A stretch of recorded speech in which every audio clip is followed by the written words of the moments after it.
Hello guys, welcome back to the channel. In today's video, I'm going to show you how we can report a post or account on Instagram. Let's get started. Here I have my Instagram opened, and if we want to report a post or account, the first thing we're going to do is select the post that we want to report. And for example, I'm going to report this post. So we have to click on this three dots button.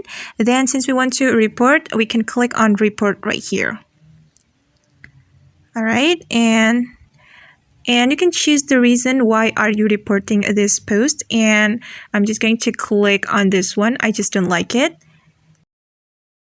Okay guys, and now that post has been reported, and if we want to report an account, we can click on the search button.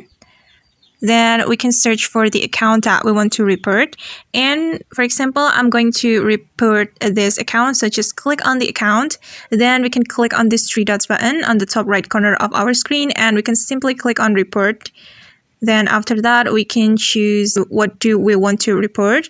And we can click on something about this account since we want to report this account. All right, and we can choose the reason.